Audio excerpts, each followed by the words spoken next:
despojo perpetuo, un despertar popular, una justa restitución. Que las revoluciones no se exportan.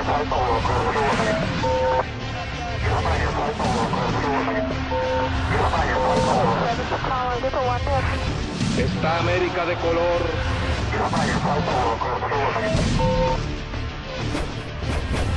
Revoluciones. Revolución Mexicana.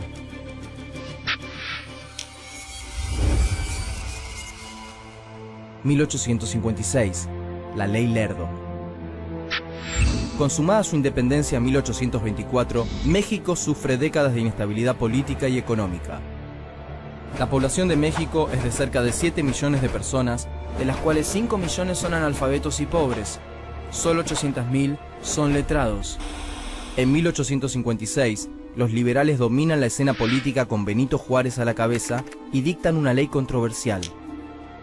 La Ley Lerdo, por el ministro de Hacienda Miguel Lerdo, declara baldías las tierras y propiedades corporativas, particularmente las de la Iglesia, pero también las de las comunidades.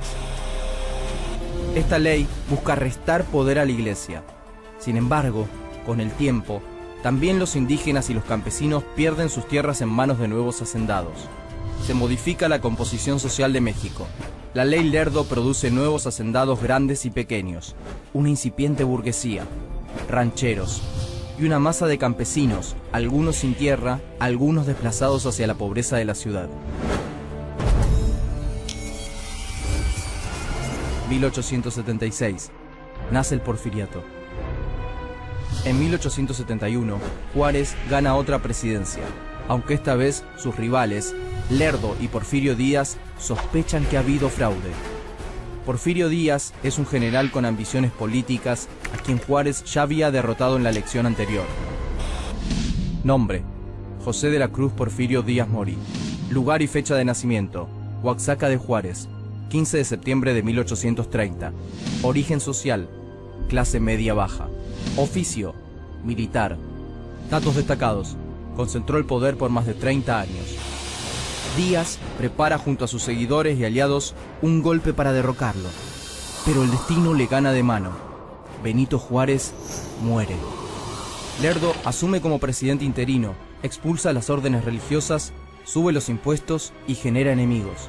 Lerdo llama a elecciones en 1876 y se presenta como candidato. Esta vez es él quien derrota a Porfirio Díaz. Y lo que el militar no logra por las urnas, lo logra entonces por la fuerza. Durante el Porfiriato la economía crece y se diversifica. Pero como no se encarga de las demoradas mejoras sociales, también crece el malestar social, sobre todo entre campesinos y comunidades indígenas, porque además continúa la expropiación de tierras a manos de los poderosos ligados al régimen. 1906. Huelga y represión. En algunos centros urbanos y mineros surgen movimientos obreros combativos. En 1906 y 1907, 2 huelgas son salvajemente reprimidas por Díaz. Algunos sectores de la nueva clase media y de la incipiente burguesía están enfadados por el acaparamiento de riquezas de grupos cercanos al gobierno. Y para colmo, en 1907 comienzan las sequías y las malas cosechas. Cuando a los 80 años Díaz anuncia que va a buscar un nuevo mandato, la oposición explota, alineada detrás de Francisco Madero. Nombre: Francisco Ignacio Madero González. Lugar y fecha de nacimiento: Parras de la Fuente, Coahuila, 30 de octubre de 1873. Origen social: clase alta. Oficio: empresario. Datos destacados: en 1909 funda el Partido Nacional Antirreeleccionista contra Porfirio Díaz. Pero una vez más, Díaz manipula las elecciones y Madero, perseguido, huye a los Estados Unidos. Desde su exilio, Madero llama a la rebelión armada contra Díaz y llega a ponerle fecha y hora al lanzamiento. Será el 20 de noviembre de 1910 a las 6 de la tarde. 1910. Contra el dictador. varios estados se levantan en armas contra el régimen y surgen caudillos como Pancho Villa. Nombre: José Doroteo Arango Arámbula, alias Pancho Villa. Lugar y fecha de nacimiento: Durango, 5 de junio de 1878. Origen social: clase baja. Oficio: bandido. Datos destacados: conoce los ideales del agrarismo estando en prisión. Villa protagoniza decenas de combates y se destaca por su audacia y su sentido de la organización militar. También se revela un líder del estado sureño de Morelos, Emiliano Zapata. Nombre: Emiliano Zapata Salazar. Lugar y fecha de nacimiento: San Miguel Anenecuilco, Guanajuato, 8 de agosto de 1879. Origen social: campesino. Oficio: labrador y arriero. Datos destacados: es autor de la frase «Es mejor morir de pie que vivir toda una vida arrodillado». Las fuerzas de Porfirio Díaz son atacadas en el norte y en el sur del país. Miles de campesinos armados claman por las tierras arrebatadas. Acorralado, Díaz finalmente dimite en mayo de 1911 y Madero asume en su lugar. La revolución llega al poder, pero el maderismo no corrige las leyes de propiedad de la tierra. 1911. La lucha por las tierras. En noviembre de 1911, Zapata lanza un plan para cumplir con las promesas que Madero no cumple.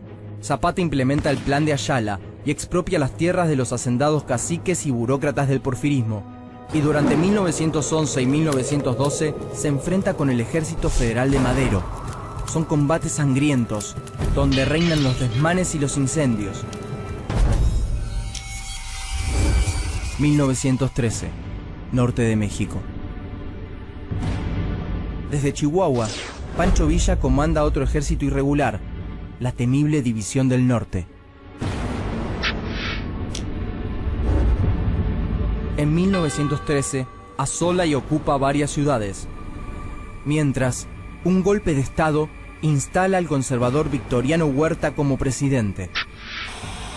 Zapata, Villa y otros caudillos revolucionarios se alían para combatirlo, entre ellos Carranza y Álvaro Obregón. Nombre: Álvaro Obregón Salido. Lugar y fecha de nacimiento: Guatabampo, Sonora, 19 de febrero de 1880. Origen social: campesino. Oficio: militar. Datos destacados: perdió un brazo combatiendo a Villa. Huerta es destituido y se radicaliza la revolución. Está en un paso de lograrlo. 1914. Los constitucionalistas. Carranza y Obregón se alían, buscando el consenso de todos los líderes para decidir el futuro de México.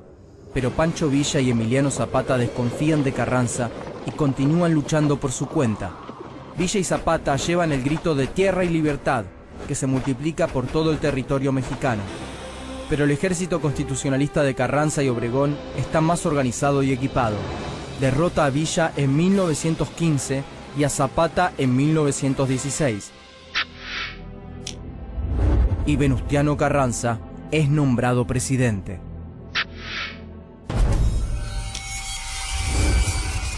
(1917) nace un nuevo México. Una nueva constitución finalmente establece una fuerte regulación sobre las tierras.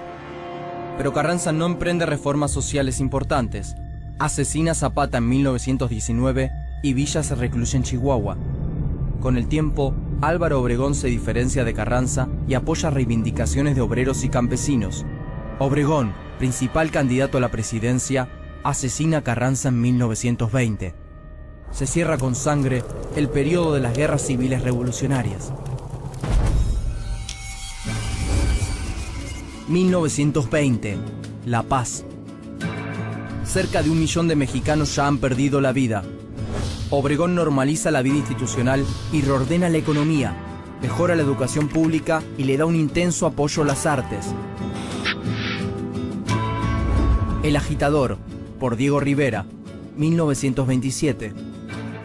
Del porfirismo a la revolución, por David Alfaro Siqueiros. Mural, 1960. Pero es recién a mediados de los años 30, cuando Lázaro Cárdenas, otro general de la revolución en la presidencia, se hace eco de las demandas postergadas y promueve una relación estrecha con grandes sindicatos obreros. Cárdenas finalmente consuma la principal promesa revolucionaria y promueve una extensa reforma agraria. Así, en su capítulo postrero, la revolución deja latir el grito sordo de miles de mexicanos. Tierra y libertad.